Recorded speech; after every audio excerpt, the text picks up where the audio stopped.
Walt Whitman is considered America's poet. He was born in 1819 in Long Island, New York, but he lived most of his life in Brooklyn. At the age of 11, he became an office boy in a law firm. He went on to work as a printer, a school teacher, a carpenter, and a journalist. At 27, he became the editor of the Brooklyn Eagle, but he was fired because he joined the Free Soil Party, which opposed the expansion of slavery into the new territories. He particularly despised the Fugitive Slave Act, which made it a law that all slaves that escaped to the North must be returned to the South. Whitman came to feel that the strength of the country came not from its leaders, but in the hard-working common citizen. So he carried a notebook with him everywhere. In this notebook, he would write observations he made of everyday scenes and people that he would witness. Well, this notebook gave him a lot of writing material, and in 1855 he self-published Leaves of Grass, a book of poetry. Whitman's poetry broke the traditional mode of poetry by using free verse, which is when there's no set rhythm or rhyme, and he was the first poet to do this. You could call him really the inventor of free verse. He also wrote on diverse topics like astronomy, mythology, Eastern religions, and particularly common everyday people. He also wrote on taboo topics like body parts, sex, homosexuality, masturbation, oral sex. Because he broke so much from traditional poetry and wrote on so many taboo topics, he met with many bad reviews. Some people thought he was a lunatic, some that he should be punished. The fireside poet John Greenleaf Whittier even threw Whitman's book into the fire. He hated it so much. But there was one poet who endorsed his poetry. Anybody know who this guy is?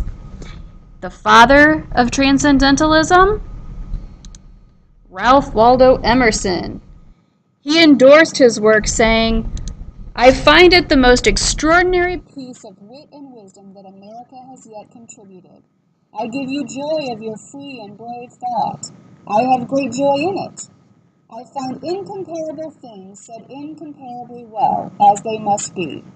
I greet you at the beginning of a great career." Ralph was actually an inspiration to Whitman, who had heard him speak on what a true poet would be. Whitman endeavored to be that true poet, so to have Emerson endorse him was a big deal.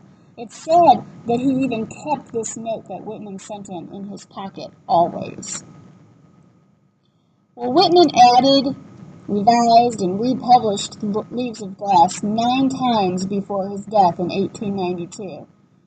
He felt that his book of poetry could heal people and help them come together as a nation. He identified with the people and the nation itself by repeatedly using the word I. Sound like something else that we've read? Maybe anthem? In fact, it seems Whitman truly found a sense of self as he wrote his poetry. It's a celebration of self, both his self and everyone else's self. You may notice that Whitman portrays himself on the title page without his name, but with an image of himself unlike any image of a poet before. It's not the poet from the shoulders up, dressed in formal dress, which emphasizes the poetry that comes from the intellect, the poetry that comes from a life of privilege and education. Instead, this is poetry that comes from a life of walking in the streets. It's the poetry that emerges through the hands and arms and heart pumping blood to all parts of the body. Now, Whitman endorsed the Civil War as a means to end slavery and unite the nation. He greatly respected Abraham Lincoln and even wrote a few poems about him, particularly one you may have heard of, which was "O Captain, My Captain."